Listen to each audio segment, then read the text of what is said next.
And welcome to the Board Game Network. I'm going to be talking about this game called The Last Spike today. It's a railroad game. Significantly different than any of the railroad games I've played before. It doesn't really have real railroad tracks. You're kind of building just to different cities that are on the board.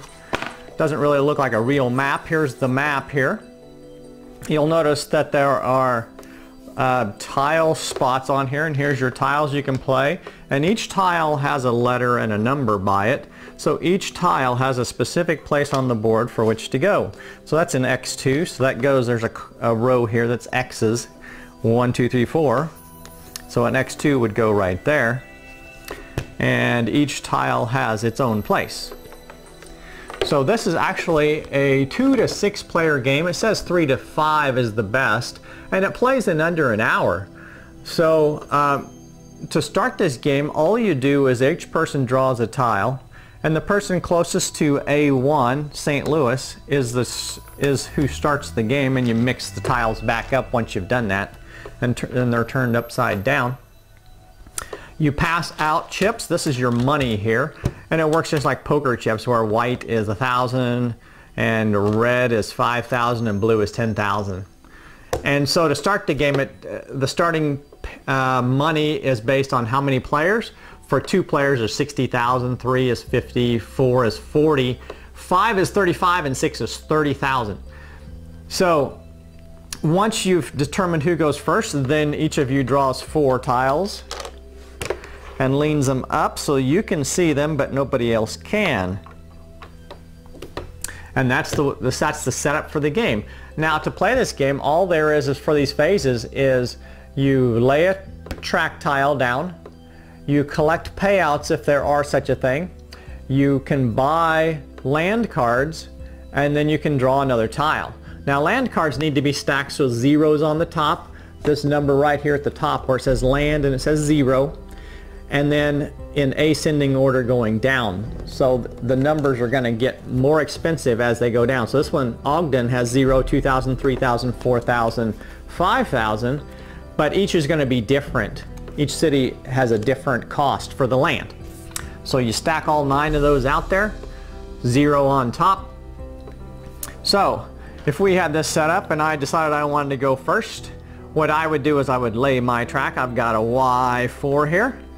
X, where's the Y's at? Y4. So that's right next to Sacramento. Our goal in this game is to connect St. Louis to Sacramento in one continuous route. Now that doesn't have to be like that. It could be like this or something.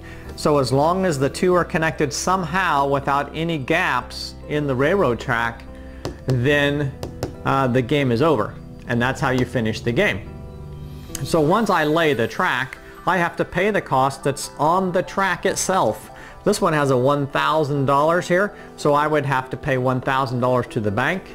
Now if you're laying next to a city, or if you're laying next to another railroad tile that's already there, you just pay this cost that's on the tile. If you're laying so that you're not next to another railroad track, so in other words out here in these middles where they're 2s and 3s and there's no 1 or 4 next to them, then it costs double this cost. So you don't want to do that unless you really are forced into it, because you can run out of money in this game pretty easy.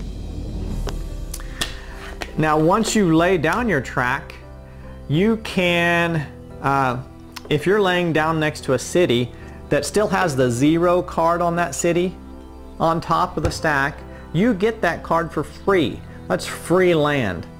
So you would take that. So this is Sacramento. Nobody has Sacramento yet, so I would actually get the land card for Sacramento with no cost. Now once we've laid down the tile, once somebody has laid a tile piece down, then payouts happen. And payouts happen if that tile made a continuous connection between the 2 cities. So this is not the case in this instance, but let's say that there were already 3 tiles down here, and then I laid Y4. That would connect Ogden to Sacramento, and then both Sacramento and Ogden would pay out. So anybody who owns land in those 2 cities would get a payout for having that land. And the way you get the value of the payout is based on how many land cards you have. So if I had 3 Sacramento cards, you look down here and 3 Sacramento cards says 27,000. So I would get a payout of 27,000. Somebody else might have 1 or 2 or whatever, and so they would get a payout based on how many cards they had. And then the same thing with Ogden. Both cities would get payouts. Okay, once the payout happens, if there is a payout, then you can buy more land. You cannot buy land that has 0 on it. You can only buy the top card. So if the land like Omaha still has a 0 on it, you can't buy it. So in other words, nobody has placed a tile next to Omaha, so you can't buy that land. And if you got the 0 land card, like when I picked up Sacramento and got the 0 land, then I cannot buy land this turn because that's the one I got. You can only buy 1 land a turn. So if you get the free one, you can't buy another one. So then once the buying is over, then you just draw a new tile. So that one stays out there. You draw a new tile, you look at yours, the next person goes. That's pretty much this game. The goal, once again, is to connect the 2 cities, the St. Louis to the Sacramento. Whoever puts the last spike in gets a $20,000 bonus. So he just gets free money for doing that. So he might want to do that regardless of whether he gets a land payout or not. Now the last spike is defined as the last tile that completely connects the 2 cities in some manner. So you might have, you know, tiles all over this board here, wherever.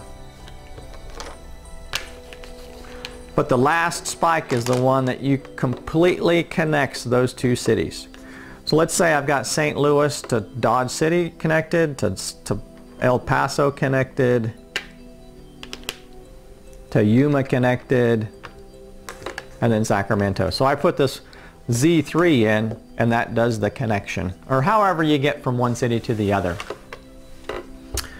Now, if you cannot pay to put a land tile out, then you have to sell land to be able to do it. And the land that you sell goes back to the bank. You can't sell 0 lands, and you only get half of what you paid for them, rounded up. So you don't want to do this unless you have to. And if you can't sell enough land to put a tile out, then you're bankrupt and out of the game. Don't want to do that. So you just count your money at the end of the game. Once the game's over, once the last spike has gone in, everybody, the last spike goes, and then the cities that it connect, the 2 cities that connected, pays out, and you count your money. Now when you're going bankrupt, you can't sell land unless you're going bankrupt. So here's a little detail about selling land. You cannot sell land that does not have the potential to pay out anymore. So in other words, if El Paso was in this case, where it had already been paid out twice because Dodge City to El Paso is done and Yuma to El Paso is done, both of those have been paid out. El Paso you cannot sell to the bank. They won't buy it. You can only sell land that still has a potential of paying out. So that's the last spike. This is a Mensa Award winning game, and I want to thank these people from Columbia Games for providing this game for me. It's a very challenging game, plays up to 4 players, and you know, it has a lot of similarities to the game Acquire, if you're familiar with that. It's a hotel building game. There's some similarities in the rules, but this plays much faster than that. And I would highly recommend this game for anybody who likes strategic games, but wants them to be played quickly, not a long 2 hour or 3 hour, 4 hour. This is under an hour, maybe 45 minutes or something, and does not take long. And even the young players could play this game. They may not be competitive, But to draw tiles and put them out and get payoffs and stuff like that, the rules are simple enough for even young players to play that. So tune in for all of our videos here on the Board Game Network.